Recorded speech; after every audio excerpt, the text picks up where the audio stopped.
Going to do a very quick video, and we're going to talk about how I came across the Rosetta Star.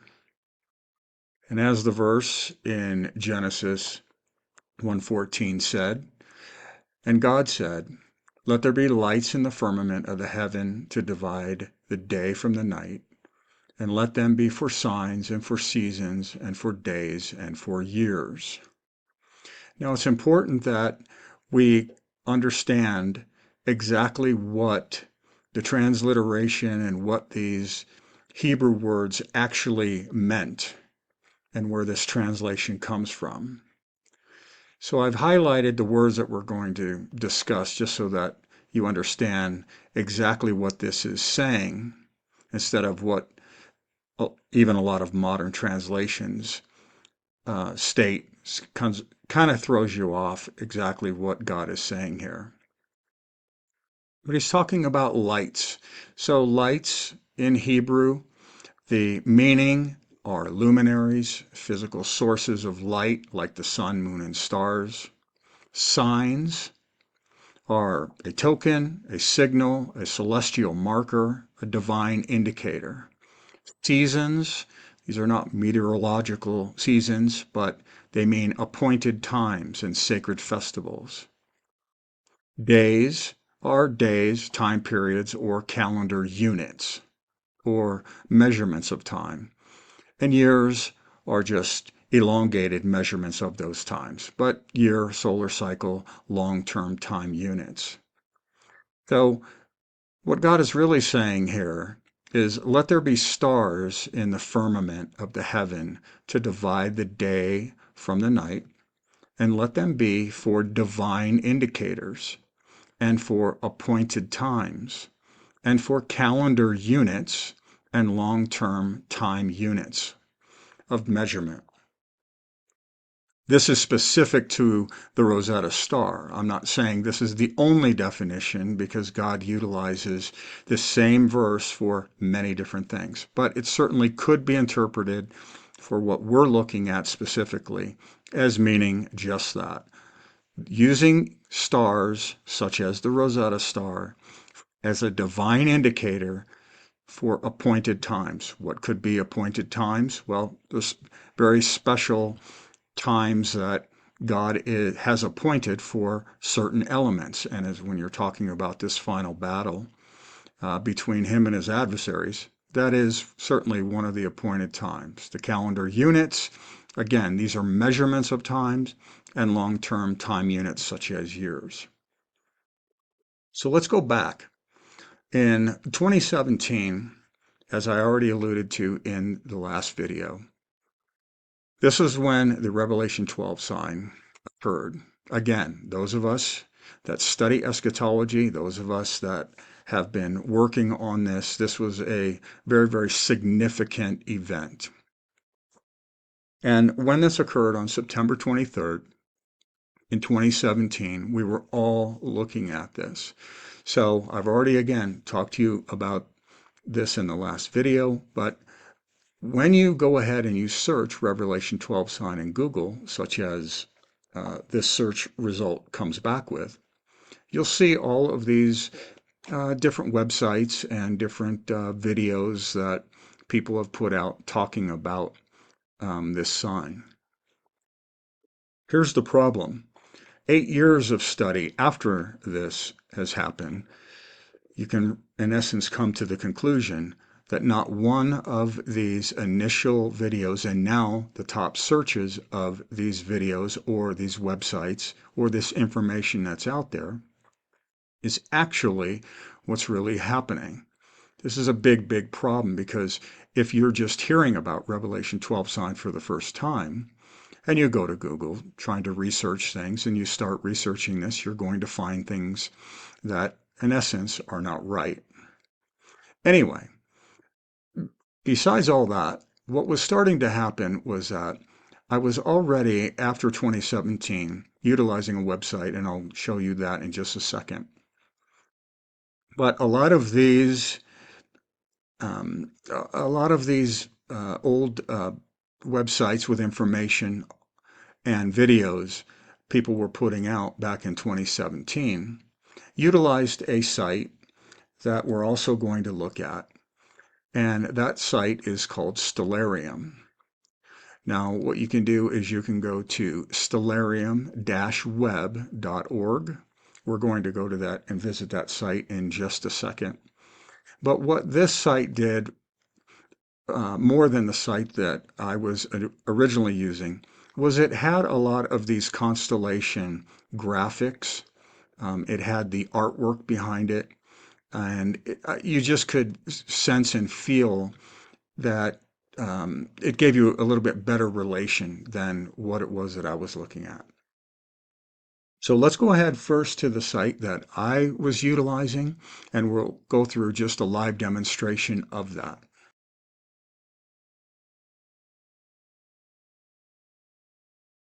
This is a site that I originally used when the Revelation 12 sign occurred on September 23rd, 2017. You can go to this website. It's called solarsystemscope.com. When you come here, you can go ahead, click on starting the online model. This just runs out of your browser. Takes a couple seconds. It will go ahead and load. And then all you have to do is just click anywhere on here, and now you're inside the model. So you can zoom in and out. If you have a scrolling mouse, you can click on it and move around, and you will see here in the background the constellation Virgo and the constellation Leo.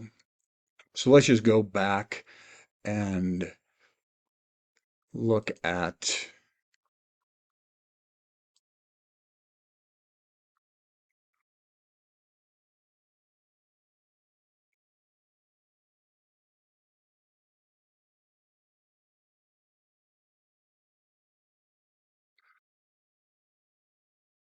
September 23rd, 2017. This now sets the model up for that exact alignment. So here we have, if we zoom in a little bit, you have the Earth, you have the Moon, and you have the Sun, the three wandering stars here, Mercury, Venus, Mars. You have Jupiter, and let's take a look at some of these alignments. So as you know, Revelation 12, verses 1 and 2, talks about a woman clothed with the sun. So when you align Earth with the sun, you'll see that the sun is clothing the upper portion of Virgo. Woman clothed with the sun, with the moon under her feet. So we have Earth, and then we have the moon. When we look at that alignment here, we'll see that the moon was, in essence, under her feet. And upon her head was a crown of 12 stars. So you have here the 9 stars that make up the constellation Leo, along with the 3 wandering stars. In this alignment, it's actually just like right from the tip here, right to the tip of Virgo. And so you have the stars of Venus, Mars, and Mercury. And she being with child, represented by Jupiter. When you see that alignment, you'll see that Jupiter was inside the belly of the woman. This was a site that I initially was utilizing, but years after, many people were not only talking about this, but when the Nishimura comet came into being, a lot of people were utilizing that site. So let's go ahead and let's take a look at that site. So when you go to stellarium-web.org, you'll get this site. You can go ahead and you can click this. This opens up. It gives you, in essence, a full screen. And then what you can do here is you can click on constellations, and it shows you them. You can click on the constellation artwork, and this is what many people were utilizing, and I wanted to do the exact same thing. I wanted to see all of the constellation artwork. And this site also has a lot more celestial bodies that you can search. So then what you can do is you can click off atmosphere and you can click off the landscape, or in essence the earth, and now you're doing exactly the same thing. You're now in essence in space. So when I came across this, when I was in this site, literally just a couple minutes, kind of feel you can see how simple it is in order to do this. But I already knew from watching many other videos that the Nishimura comet, in essence, sat in this area for hundreds of years and who knows how long. And then all of a sudden, it just made this one loop that started in 2022. It came through Orion, it came through Gemini, it came through Cancer, it came through the head of Leo, the tail of Leo, down through Virgo, through Hydra. It wrapped itself around and then came around here. It circled Pyxis a couple times, and then it just basically continued as you kept going hundreds and hundreds of years into the future. It did this. So I already knew from watching many of these other individuals that were studying eschatology, and they were demonstrating exactly what was happening. I knew this was one point of origin, and then it made this big loop and came back, and then this was a second point of termination, if you will. So I'm in this site literally for a couple minutes, and I had this thought, this feeling, this internal sense as I came up here to the top, and I saw that it had this search bar. And in this search bar, as soon as I clicked on it, I almost just heard the words heart. In essence, enter the word heart. And when I did, it came up with three results. I simply clicked on the first result, and I found it extremely interesting that this heart-shaped cluster was very close, almost right on where the Nishimura comet was hovering at the beginning of its journey. And then when you go ahead and put in heart again, and you look at the second result called heart and dagger cluster, that is in this area here. And I already knew that Nishimura also did the same thing. It comes down through here, through this area, it passes this area, and then it circles Pyxis several times. When you put in heart a third time, or look at the third result, the heart nebula, that's way off in another area. And this, to me, was not relevant, was not a relevant search. So let's go ahead and let's not look at any of this for a second, but let's go back. The easiest way to find the Nishimura comet is to come down here to the time stamp. Go ahead and just turn off the timer here. Go back to 2023 when it was discovered on August 11 in the year 2023. And where it was right here in the constellation of Gemini. So when you zoom in, you will all of a sudden see Nishimura pop up. So zoom in until you can actually see it.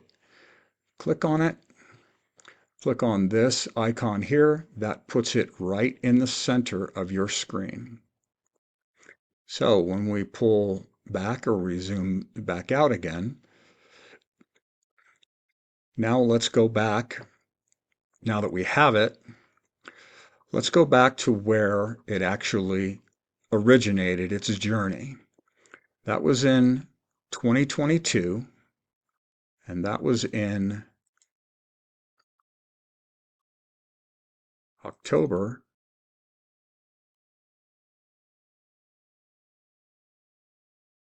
31st in the year 2022. in essence, on Halloween. So now look what happens when we go ahead and we search heart and we click on the very first result. These two are almost identical. In essence, this is the starting point. So again, let's go back. It's very, very difficult, again, to go ahead and grab the, even to zoom in and to find it for some reason. So let's just go back to where we can actually find it in 2023, August 11th.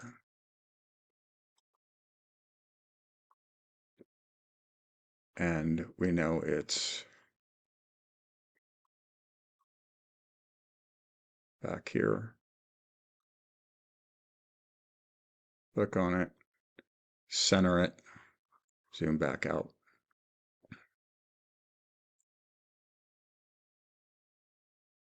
Now, what in essence happens is we can go forward in time. Let's zoom out a little bit so you can see. Well, actually, let's go ahead and just go back in time to where it actually started, just so that you can see it. Coming back through Orion, and then it comes. So let's go back to Halloween 2022. Great. Let's go forward in time. What we're doing is going forward by day. And all of a sudden you're going to see, just going to keep this on real time. Watch how fast it moves through these constellations. Comes through Gemini, Cancer, Leo, Virgo, and then spins back around. Comes around Vela. And what happens here is, again, when you go to April 11th in the year 2024 and you zoom in, you click on the second heart or the heart and dagger cluster, and you'll see the two are very close to each other. Now this one you can zoom in a little bit. It's off to the side here, right? Very, very close. And then you can go ahead, zoom in until you click it. Okay, so this was in and of itself just an incredible coincidence. In fact, I pretty much at this point knew there's something about this. I don't understand what it is yet, but there's something about this that is very, very important.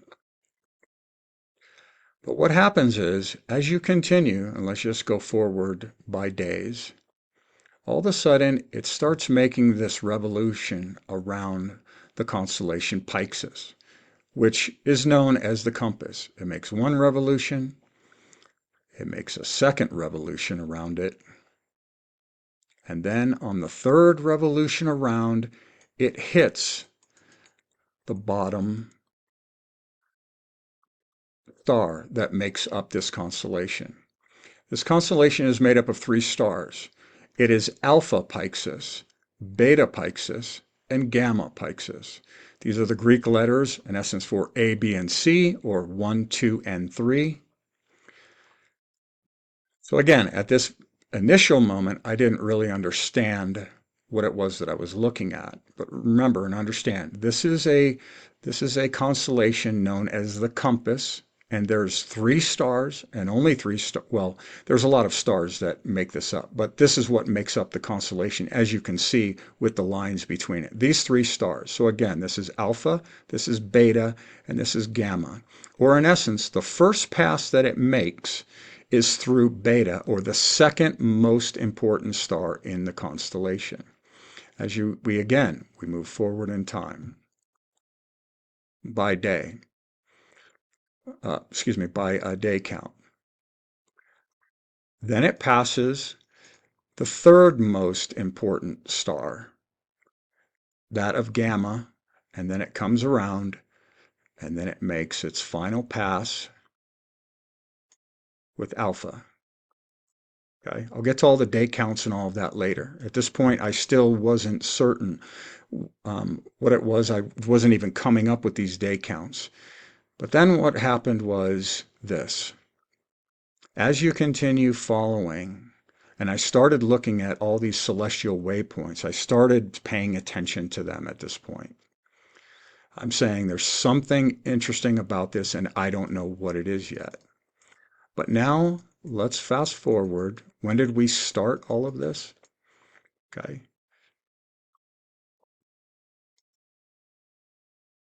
We started on Halloween 5 years earlier. And with a leap year, that means exactly 5 years later, the Nishimura comet in 2027, this is still in the future, obviously, we're in the year 2025. 5 years later, the Nishimura comet will pass a star, will make a pass of this waypoint of a star named Uz. Those of you that read the Bible certainly know the book of Job. Job was from the land of Uz. At this point, I said, okay, I don't know what's going on with this Nishimura comet, but there's absolutely no way 5 years later from when it passed the heart-shaped cluster does it now make a pass to the day past a star named Uz. Out of the billions and billions of stars, trillions or quadrillions of stars out there, and the stars that we've named, it passes a star named Uz, that humans have named Uz. Okay, it's a mathematical impossibility. This is when I knew there was something about this Nishimura comet that I needed to further study. So this was the initial experience that I had 2 years ago now.